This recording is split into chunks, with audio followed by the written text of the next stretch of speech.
Te doy la bienvenida a otra degustación de Filosofía en Chinga. Después de varias generaciones de filósofos que se preguntaban por la naturaleza, en el siglo V ocurre en Grecia, y sobre todo en Atenas, una clase de ilustración y un giro hacia lo humano. Surgen movimientos que demandan ya no solo respuestas sobre la naturaleza y esas marihuanadas. Son gentes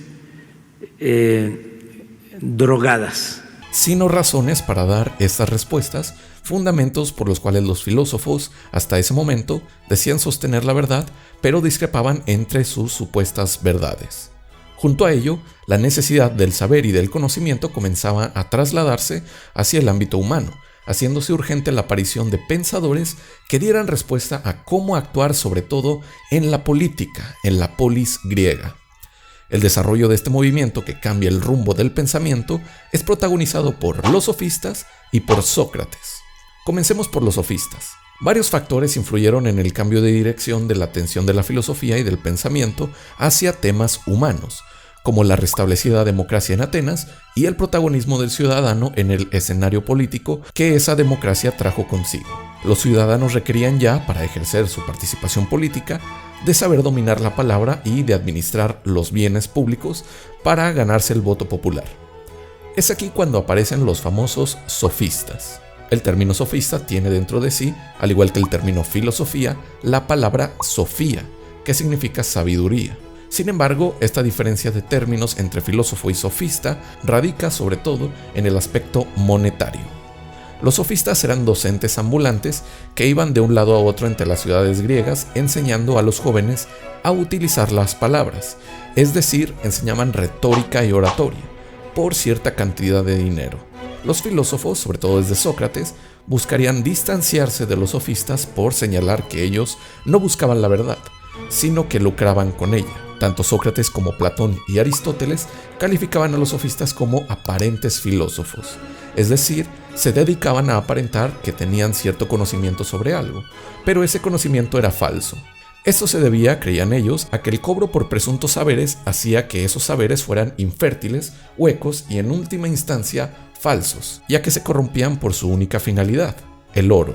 Tras escuchar cómo pintaban Sócrates, Platón y Aristóteles a los sofistas, podríamos pensar que eran los Carlos Muñoz o Diego Dreyfus de la Grecia antigua, pero estaban lejos de ser esa porquería. El problema de la imagen de los sofistas es que durante mucho tiempo los historiadores mantuvieron la visión negativa originada en la filosofía socrática, creyendo que efectivamente eran estafadores, hasta que se investigó más sobre su pensamiento y se concluyó que eran tan filósofos como Sócrates y Platón, y que sus enseñanzas, a pesar de estar condicionadas por un salario, tenían una enorme solidez y profundidad.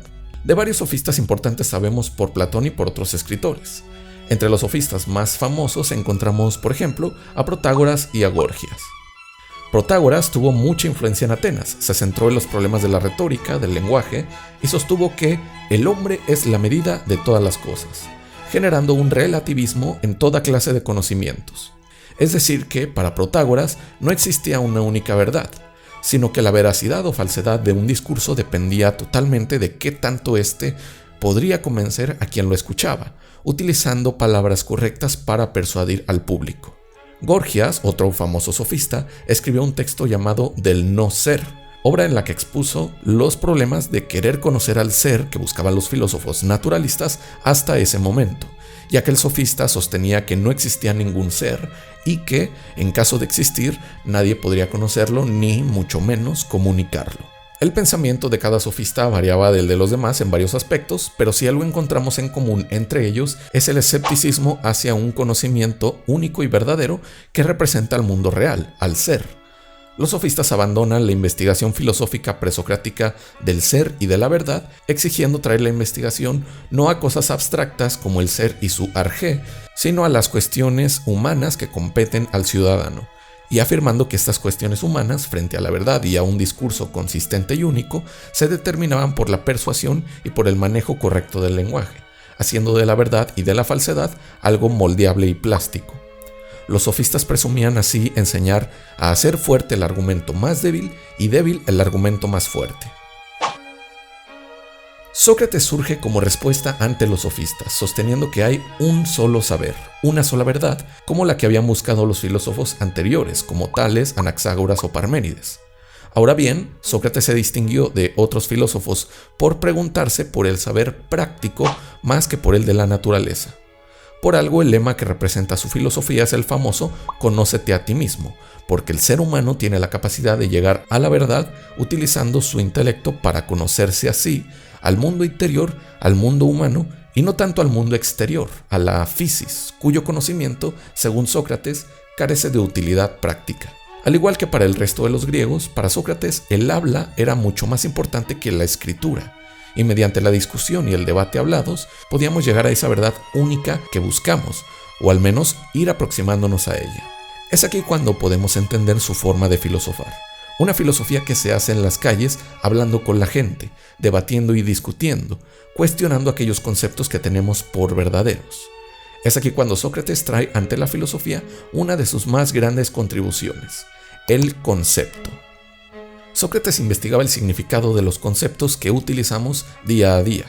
Las palabras que a diario utilizamos para comunicarnos con otros individuos encierran un significado, pero en muchas ocasiones no es tan claro como presuponemos que lo es.